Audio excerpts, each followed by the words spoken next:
بسم الله الرحمن الرحيم إن الحمد لله نحمده ونستعينه ونستغفره ونعوذ بالله من شرور أنفسنا ومن سيئات أعمالنا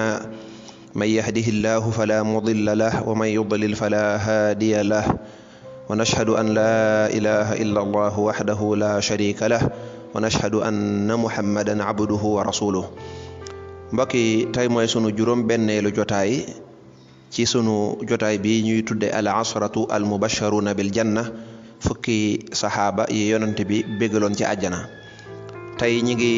ñëw ci saxaaba bu tedd ñu koy tudde Zubayr ibn al Awwam ibnu Xuwaylid ibnu Asad. Zubayru sunu sang bu tedd boob yi loolu moo di aw turam moo taxaw juróom benneel ci liste bi ginnaaw bu njaari ci Abubakar Omar Ousmane Aliyun Talhatu Zubayru moo nekk juróom benneel yàlla dooli leen gërëm kon mi ngi tuddoon Zubayru ibnul Awwam ibnu Xuwaylid ibnu Asad moom mi ngi dajeek askan ci yonante bi sallallahu alayhi wasallam Xusay ibnu Kilaab moom Zubayru mii nag mbokkum yonante bi la sallallahu alayhi wasallam ci ndey ak ci baay ndax fi mu toll nii boo seetee yaayam bàjjan la ci yonante bi sallallahu alayhi wasallam ndax yaayam Abdul Muttalib moo ko jur kon yaayam bàjjan la ci yonante bi alayhi salaatu wasalaam te mooy Safiya bintu Abdul Muttalib nekk ammatu rasulillahi sallallahu alayhi wasallam bàjjanam la moom la yonante bi sallallahu alayhi wasallam tuddoon ne moom kat ni ñi àndoon ak Isa di ko dimbali nañ meloon ci Isa moom noonu la mel ci yonante bi alayhi salaatu wasalaam alxawaariyiina daanañ ko dàkkantale Abu Abdillah ndax daa am doom ju ko tudd mu ñu lim doom yi da ngeen ko dégg da ngeen seetlu ne moom ñaare turam dañ koy lëkkale ak turu Sayyiduna Talha foo dégg ñu ne Talhatu rek dañ ci teg Zubayru loolu nag lu kiimaan la ndax boo seetee ñoom ñaar ñépp dañoo teel a dugg ci lislaam ci as-saabiquuna al-awwaluuna yi lañ bokk boo seetee ñoom ñaar ñépp dañoo nekkoon ay yaxantukat maanaam ay liggéeykat lañu woon yoo xam ne ñu amoon barke la am alal lool waaye seen alal jëpp dañu ko dépensé ci yoonu yàlla boo seetee ñoom ñaar ñépp seenu mujj moo nuroo ndax ñu ngi leen faat ca xew-xew yooyu amoon muy yawmul jamal ci jàppante yooyu amoon ginnaaw bi fi yonent bi jógee te jóge woon ci rey gi ñu reyoon Seydina Ousmane ginnaaw mu am ay coow ba daanaka Seydina Ali moom ci la mujj ci lañ ko mujjee faat kon ñoom ñaar ñoo bokk lépp daanaka ba ci yonent bi alayhi salaatu wasalaam nee ñu daana wax naan Talhatu ak Zubayru day sama ñaari dëkkandoo la ñuy doon ca àjjana maanaam samay dëkkandoo la ñuy doon loolu lu ko gën a rëy même bi yonent bi sallallahu alayhi wasallam gàddaayee nee ñu ñoom ñaar la mbokkale ñoom ñaar la boole ñu nekk ay mbokk moom nag mi ngi ganee jamono ñaar fukki at maanaam atum ñaar fukkeel ak juróom-ñett laataa gàddaay gi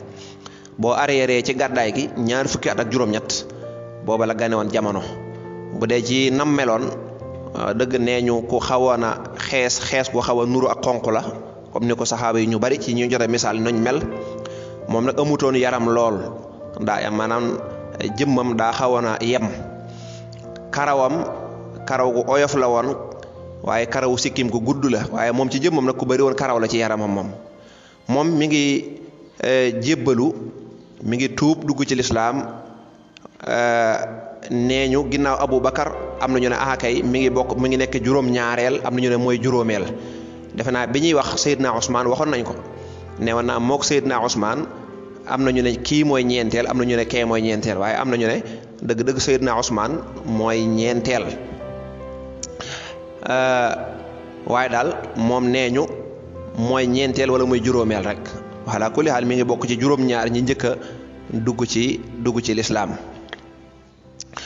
moom mooy ki njëkk a génne jëseem ngir yàlla maanaam teewe na mboolem xeeti xare yi bokk na ci juróom benn ñi Seydina Omar tànnoon ngir ñoom ñu tànn ban xalifa moo war a ñëw ginnaawam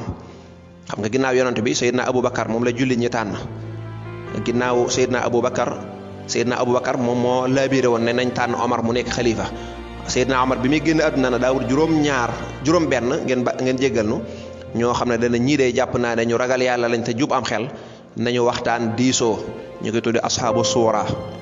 nañ diisoo kuñ tànn rek nañ tànn kooka ba ñu mujj ci Seydina Ousmane radiyallahu anhu moom ca la bokkoon kon day wane ne ci ñi maandu la bokk moom soxnaam nag moo di sayidatu Asma bintu Abi Bakr Asma bu ngeen delloo ci bi ñuy leeral Seydina Aboubacar ba ñuy tudd ay doomu yu jigéen tudd nañ ci Asma ku siiw la zaatu nitaqayni Asma moom bi yonent bi sallallahu alayhi wasallam ak Aboubacar di gàddaay te nekkoon ci xuntima moo daa nekk ba guddi muy jël ay lekk ak ay naan ñëw di leen ko indil di delluwaat moo tax ñu tudde ko turam woowu bi muy génn àdduna nag moom Seydina Zubayru mi ngi fi bàyyi woon soxna suñu tudde Atika bintu Zayd ibnu Amr ibnu Nufayl moom nag ay doomam am na ku ñu tudde al Munzir am na ku ñu tudde Urwa am na ku tudd Hamza am na ku tudd Jaafar am na ku tudd Abdullah am na ku tudd Mus'ab am na ku tudd Xaalid solo na ci yonent bi alayhi salaatu wasalaam fanweeri xadis ak juróom-yett waxoon nañ ko mi ngi faatu ca xew-xew yooyee waqaatul jamal fekk booba mi ngi am lu jege wala lu weesu tuuti juróom benn fukki at insha allah rabbi loolu ma nga nekkoon ca atum fanweereel ak juróom benn yàlla na yàlla fayal ñu ko te taas ñu ci barkeem wassalaamu aleykum wa rahmatullah